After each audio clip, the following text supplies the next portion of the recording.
Hello नमस्कार, मी सोनल आपल्या या चॅनलमध्ये तुमचं खूप खूप मनापासून स्वागत करते। आज आपण आपल्या या व्हिडिओमध्ये 12 home cleaning and organising tips बघणार आहोत। हे जे क्लिनिंग आयडियाज आहे हे मी डेली करते, त्यामुळे हे आपण डेली क्लिनिंग आयडियाज किंवा डेली क्लिनिंग टिप्स पण म्हणू शकतो। हे आपल्या काही होम मेकरसाठी नवीन गोष्ट नाही आहे, हे तुम्ही पण करत असाल आणि मी पण करते।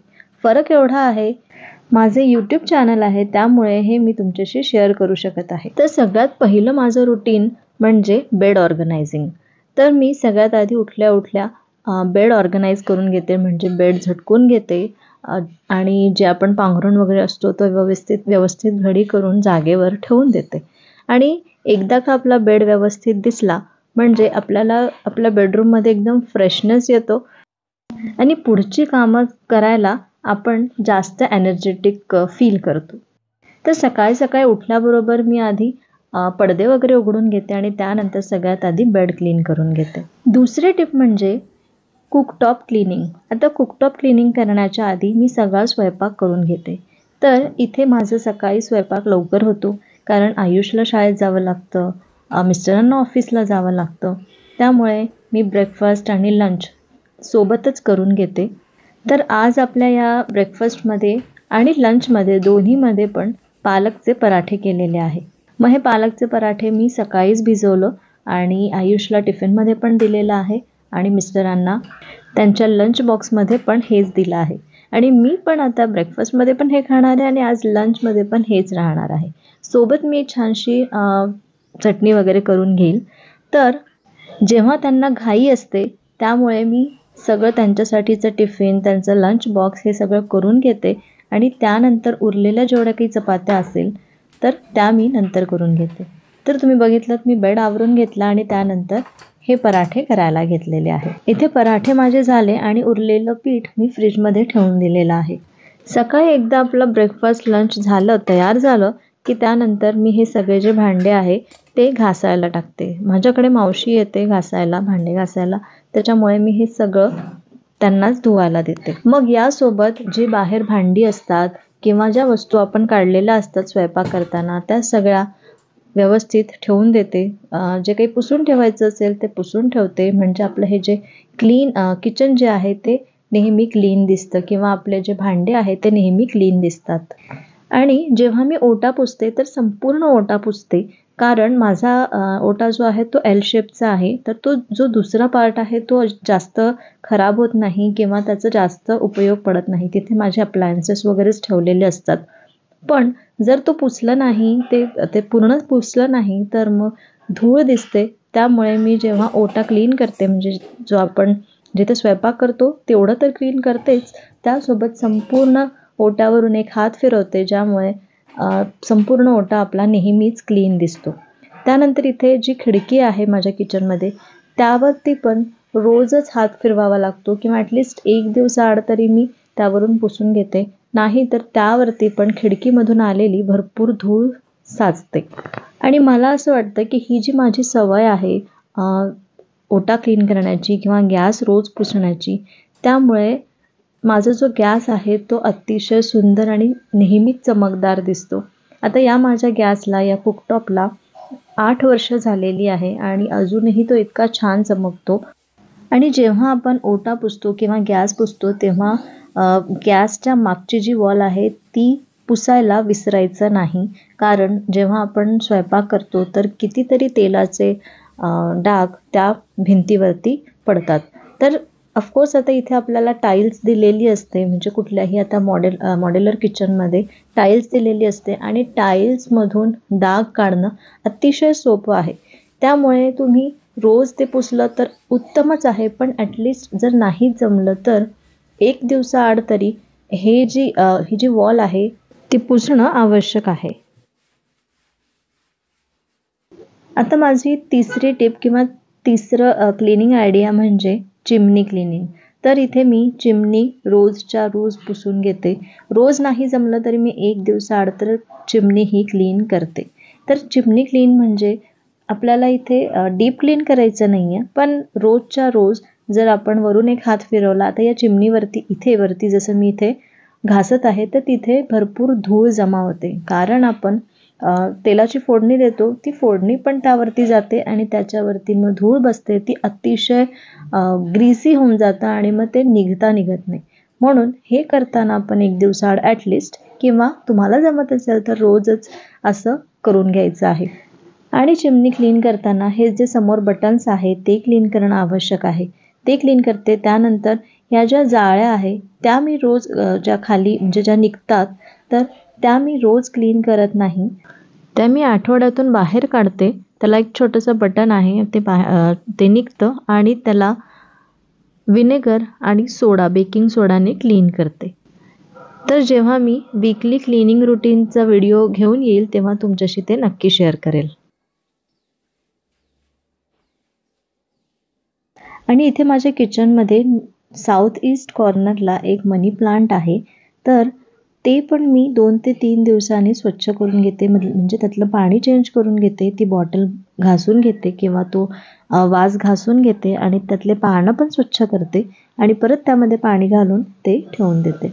या आपल्या डेली होम क्लिनिंग आणि ऑर्गनायझिंग टिप्समध्ये सगळ्यात निग्लेक्ट केला जाणारा पॉईंट म्हणजे किचन टॉवेल चेंज करणं. आता तुम्ही म्हणत असाल की किचन टॉवेल म्हणजे काय? हे काय सांगण्याची गोष्ट आहे का? पण ती अतिशय महत्त्वाची गोष्ट आहे. कारण जो आपण दिवसभर किचन टॉवेल यूज करतो तर तो दिवसभर यूज केल्यानंतर त्याला बरीचशी तेलाची हातं लागलेली असतात किंवा पिठाची हातं लागलेली असतात. त्यामुळे आपल्या किचनमध्ये कॉक्रोचेस किंवा किडे होण्याची शक्यता असते.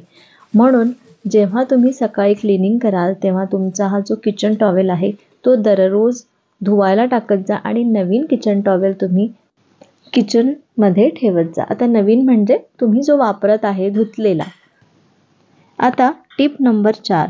तर किचन ओटा तर क्लीन झालेला आहे, पण किचनमध्ये आपलं किंवा किचनच्या बाहेर एक स्पेसिफिक जागा असते ते म्हणजे डायनिंग टेबल.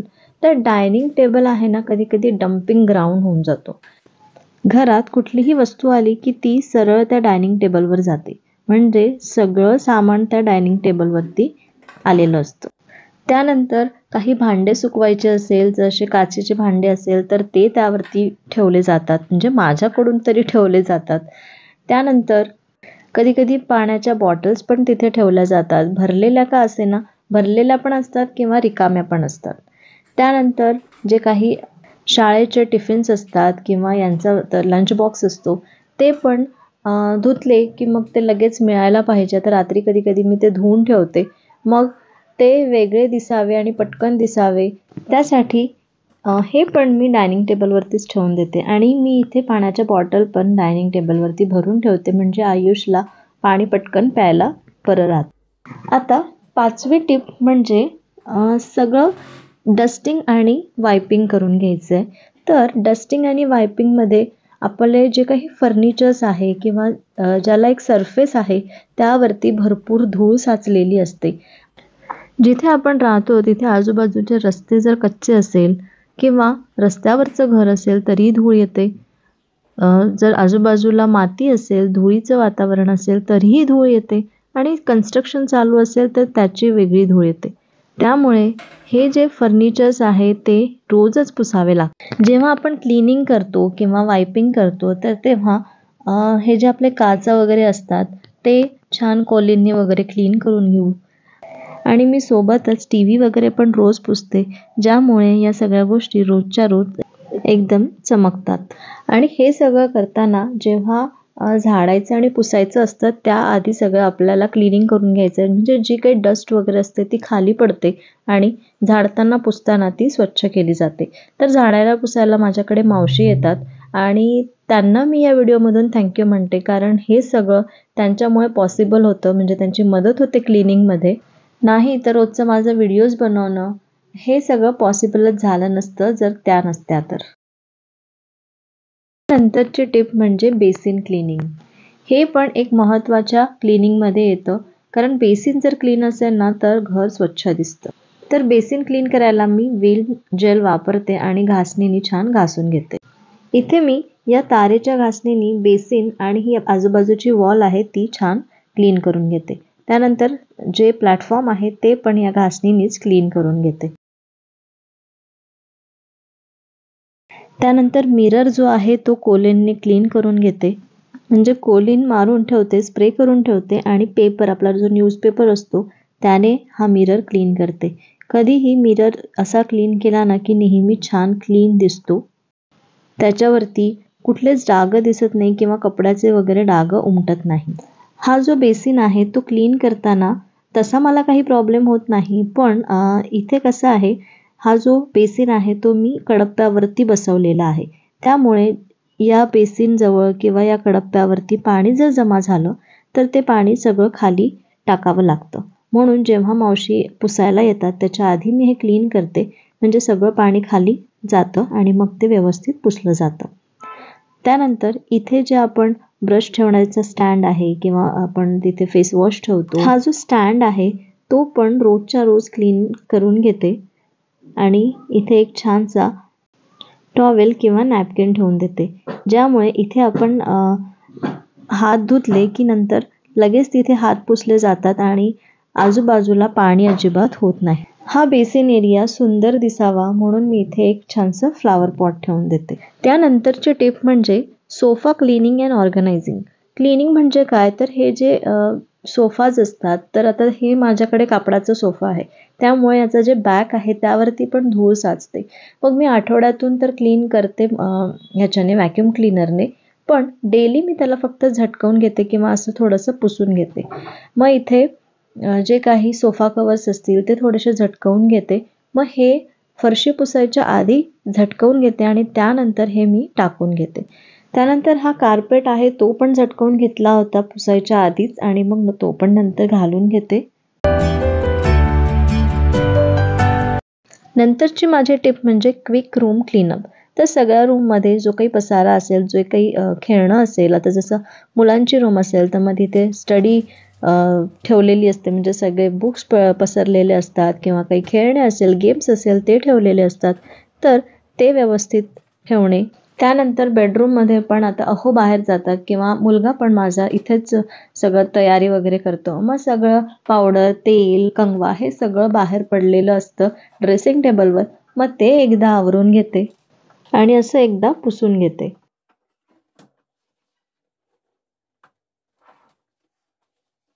त्यानंतरची टिप म्हणजे लॉन्ड्री. लॉन्ड्री म्हणजे मशीनमध्ये कपडे लावणं, हे पण एक महत्त्वाचं काम आहे.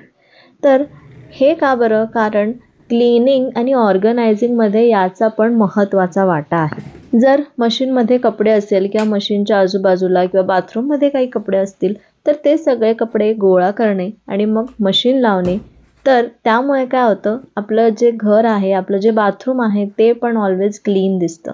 त्यामुळे जर घरात जास्त लोक नसेल, आता आमच्याकडे आम्ही 3 जण आहोत, त्यामुळे मला रोज मशीन लावायची गरज पडत नाही, तर मी 1 दिवसाआड लावते. पण जर तुम्ही जास्त लोक राहत असाल, 4, 5, 6 असे लोक राहत असाल, तर कपडे पण पडतच असतील आणि त्याचप्रमाणे आपल्याला मशीन पण रोज लावावी लागते. तर हे लॉन्ड्रीचं काम म्हणजेच क्लीनिंग, कपडे धुण्याचं काम पण तेवढंच महत्त्वाचं आहे. मग मी हे मशीनमध्ये कपडे लावून घेतल्यानंतर आता माझे जे दोन्ही बाथरूम्स आहेत ते क्लीन करून घेणार आहे. तर नेक्स्ट टिप आपली आहे बाथरूम क्लीनिंग किंवा डेली बाथरूम मेंटेनन्स. आता 2 BHK फ्लॅटमध्ये 2 बाथरूम देतातच, तर आमच्याकडे पण 2 बाथरूम आहे, तर मी अल्टरनेट डेजमध्ये एक बाथरूम क्लीन करते, म्हणजे एकाच दिवशी 2 बाथरूम न करता एका दिवशी एक आणि दुसऱ्या दिवशी दुसरा असं क्लीन करते, म्हणजे माझ्या वाट्याला तसं रोजच बाथरूम क्लीन करण्याचं काम येतं. पण आज आपल्या या व्हिडिओसाठी मी दोन्ही बाथरूम क्लीन करून घेणार आहे. आता जर बाथरूम क्लीन करायचं आहे तर तिथे राहणारी जी कामं असतात ती पण करून घ्यावी लागतात. म्हणजे जसं मी सांगितलं की किचनमधले जे टॉवेल्स वगैरे आहेत ते मी हातानेच धुते, देवाचे कपडे असतील तर ते हाताने धुते, मग ते कधी कधी करून घेते. पण आता इथे माझ्या मुलाचे PT शूज पडलेले आहे धुवायला, तर ते आधी धुवून घेते. आणि बाथरूम क्लिनिंग करण्याच्या आधी म्हणजे तुम्ही 10 ते 15 मिनटं आधी जे काही लिक्विड तुम्ही वापरत असाल टॉयलेटसाठी किंवा बाथरूम क्लिनिंगसाठी, तर ते टाकून ठेवायचं आहे. तर इथे मी ते टाकून ठेवलेलं आहे आणि आता हे मुलाचे शूज धुवून घेत आहे.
इथे मी टॉयलेट पण क्लीन करून घेतलं आणि दोन्ही बाथरूम माझे मस्त क्लीन झालेले आहे. त्यानंतर मी अंघोळ करून आली आणि जिथे जिथे माझ्या पायपुसण्या असतात, डोअरमॅट्स असतात, तिथे मी सगळीकडे डोअरमॅट्स टाकून देते.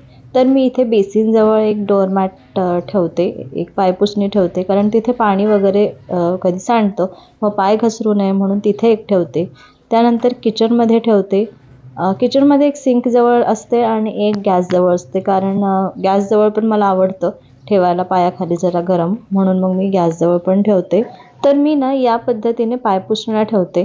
तर पायपुसण्या ठेवण्याचं कारण म्हणजे जी पायाला धूळ असते किंवा घरामध्ये आता पुसल्यानंतर थोडा वेळ तर चांगलं वाटतं, पण लगेच खिडक्या वगैरे उघड्या असतात त्यामुळे धूळ येते.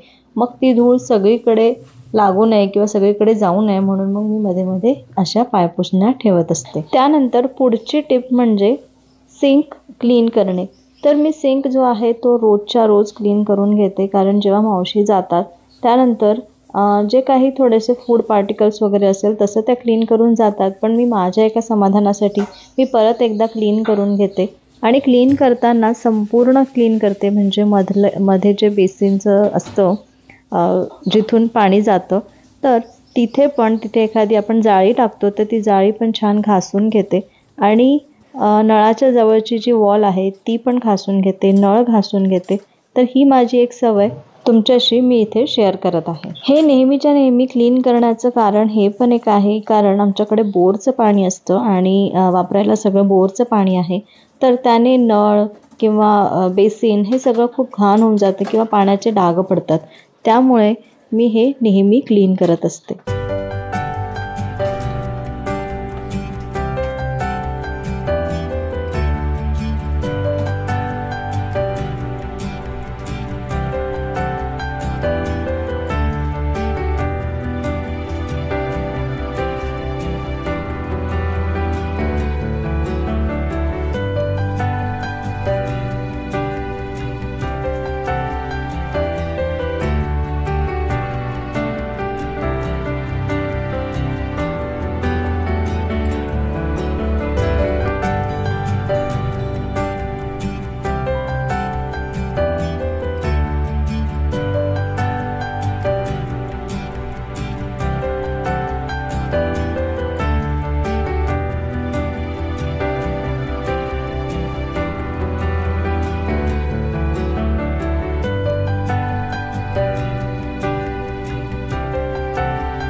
बघा किती सुंदर आणि स्वच्छ घर दिसत आहे. तर आज मी या सांगितलेल्या 12 टिप्स नक्की लक्षात ठेवा, म्हणजे तुमचं घर नेहमीच सुंदर आणि स्वच्छ दिसेल. आय होप हा व्हिडिओ तुम्हाला आवडला असेल. व्हिडिओ आवडला असेल तर एक लाईक नक्की करा, जास्तीत जास्त शेअर करा आणि अजून सबस्क्राईब केलं नसेल तर नक्की सबस्क्राईब करा. पुन्हा भेटू अशाच एका मस्त व्हिडिओसोबत. तोपर्यंत स्वतःची काळजी घ्या. बाय.